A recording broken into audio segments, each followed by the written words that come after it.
Once upon a time, we live-streamed a charming little doujin title called Horgihue, a side-scrolling shooter with all kinds of cute factor. But all was not as it seemed. Not only could we not figure out full screen as far as we could tell, its controls weren't picked up by our modern pads and sticks, and they couldn't be rebound.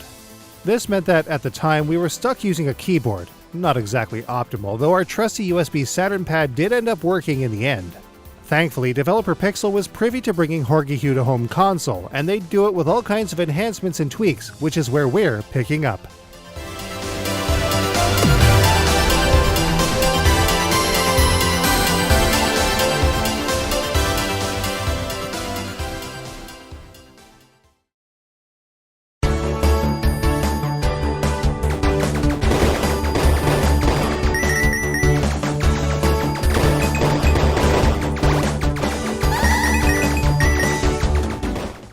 The original Horgihue was developed by Pixel and published to Steam by Lionwing Entertainment on Windows PC back on June 11, 2019. 3 years later, Horgihue and Friends would be published exclusively for the Nintendo Switch, first in Japan on June 3, 2021, then by Axis in other territories on June 16, 2022. Largely based on the PC original, Horgihue and Friends saw many changes, enhancements, rebalances, and additional features not found in its previous incarnation. The truth is, though, both feel very different from each other despite the same core features, so let's take a closer look.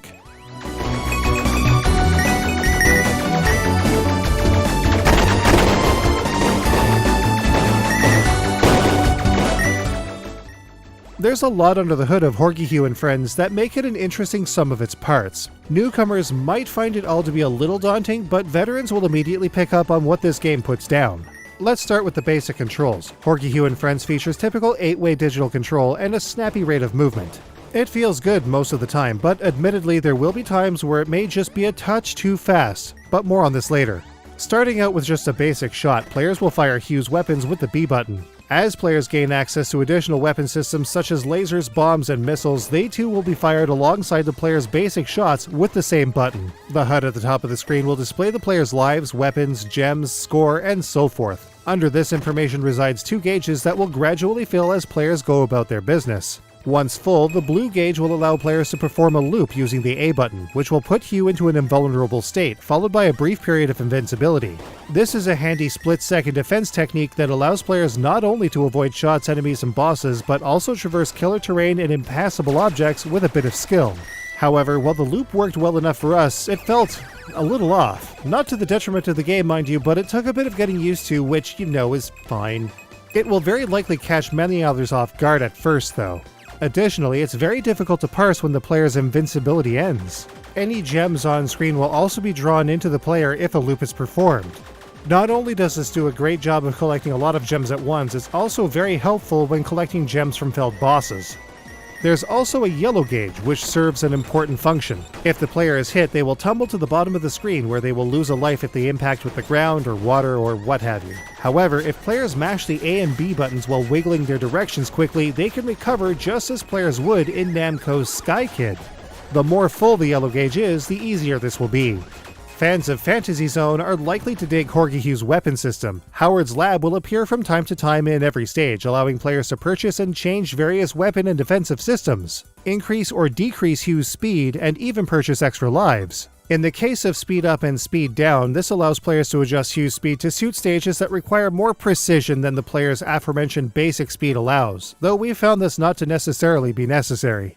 Just as in Fantasy Zone, these items and enhancements can be purchased by using blue gems left behind by various foes as they are defeated, though unlike Fantasy Zone, their cost does not increase with each one purchased. As players make their way through any given stage, Professor Howard will also fly onto the playfield and release medals for players to collect. These act as power-ups which will activate whatever bombs and missiles the player has selected, but also eventually calls Hue's friend Figaro into play, complete with enhancements from further medal collection. Medals can also be obtained from certain enemies. Figaro will fly in fixed formation with Hue, but can be moved clockwise or counterclockwise to the next cardinal direction using the shoulder buttons. Since Figaro can clip obstacles, his positioning can be helpful in tricky areas with lots of enemies in hard-to-reach places. If players do end up dying, they will lose more and more of these enhancements until they are left with just their basic shots once again. Whereas the original Horgihue featured 6 stages, Horgihue and Friends plays over the course of 8. plus a final boss encounter in its own 9th stage. However, its challenge is quite a bit lower than that of the PC original, especially with the ability to snap up lives for a measly 5,000 gems each. Fewer shots and less static enemy formations makes things much easier to overcome from stage to stage, and the boss encounters are quite a bit more tame than what we saw on PC. Some stages make things a little harder to see than they should be, but generally speaking, as long as players pay attention, they shouldn't have many issues traversing any given area. As such, once all of its features are acclimated to, Horgy-Hue and Friends is actually a very beginner-friendly game even on normal, which can lead to a decent 1cc with not a ton of practice and stage memorization. 2 additional harder difficulties are present for those looking for a little more spice though. Beyond the various difficulties available, players can also play as Figaro instead of Hue. The rules are pretty much identical to how Hue plays, but Hue will always be present and will follow Figaro much like the trace options do in Gradius. For players looking for a bit of practice in Horgy-Hue and Friends, the game can even be started on any Reach stage.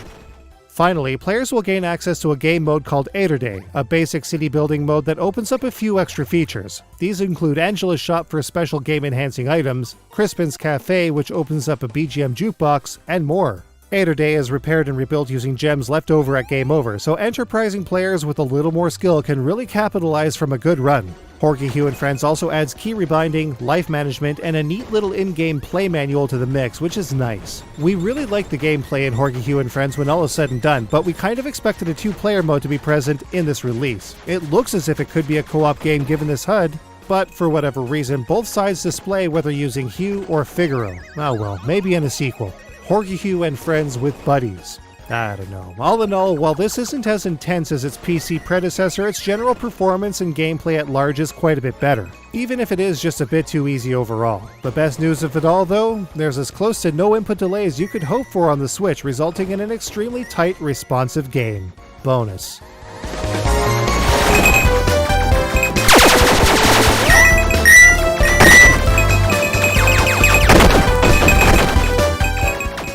The scoring system in Horgy-Hue and Friends is super basic stuff. Essentially, enemy kills will make up a large portion of the player's score, with 1,000 point bonus balloons padding their totals as they are collected. As with many other shooting games, collecting power-up medals will grant a 1,000 point bonus to the player for each one collected at full power. While normal points are added to the player's totals after a boss is destroyed with no special stage bonuses to speak of, completing the game will award the player with a few special endgame bonuses. 10,000 points for every life in the stock, which can be ginormous if a bunch are purchased and not lost, and a difficulty bonus, with normal awarding the player with 100,000 points.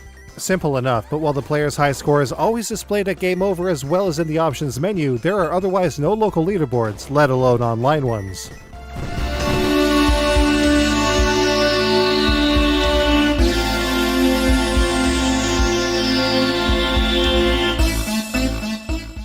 It may be a bit on the easy side, but one thing that hits hard in Horgy-Hue and Friends is its presentation. Featuring clean pixel art visuals with a good amount of parallax and a ton of detail, there's never really a dull moment here. And though it may lack some of the cooler aspects such as the environmental effects in Stage 4 from the PC version, there's still all kinds of awesome stuff to see. It's no small wonder that the game looks as good as it does. Artists like Ko from Mega Man ZX, Neo Geo background artist Kengo Tanaka from Chotetsu Brikinger, and Hideki Sasaki of Dato no Ken Giga lend their expertise to make the original look fantastic, and it all translates very well to the Switch version. Meanwhile, Konami's Motoaki Furukawa's simply excellent soundtrack permeates the entire experience with a soundscape that's second to none. One of our favorites this year by far. The sound effects though? We'd have liked better boss alerts, shots, item collections, and so forth. They're serviceable, but a little annoying. Finally, Horgy-Hue and Friends' simple menus and clean HUD make things easy to read and navigate at a glance. So, how does Horgy-Hue and Friends stack up? Let's take a look.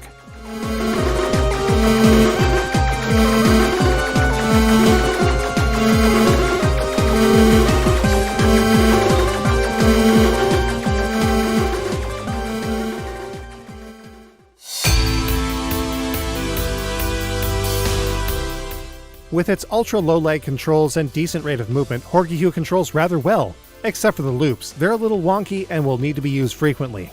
Horgy-Hue and Friends has some pretty hairy moments challenge-wise, but nothing we'd call truly difficult. By and large, this one is pretty easy, great for novices. With 2 game modes, 8+ stages, 4 difficulties, and unlockable features, Horgy-Hue and Friends offers player a wealth of game to play despite no competitive online scoring modes. Some stages hide hazards a little too much, but on the whole, the visual design here is excellent. And while the sound effects are a little annoying, the music in Horgy Hue and Friends far outweighs them. This game has a great OST. Horgy Hue and Friends plays well enough, but all of its big features are really just borrowed from other places with little in the way of ingenuity. However, there's no denying that they all work together very well. At about $30 for a physical or downloadable copy, Horgy Hue and Friends has a slightly moderate price, but sports a good value. Our initial experience with Horgy Hue might have been a little rocky, but the Switch version is a game that we really enjoyed. We're sure to livestream this one at least once in the future, but until then we'll continue rebuilding Eiturday to see what else awaits us. Horgy Hue is well worth playing. You can get Horgy Hue and Friends via Amazon, the Nintendo eShop, and more for around $30 or so. The PC version is considerably less, but also features less content with some iffy performance issues, but it often goes on sale.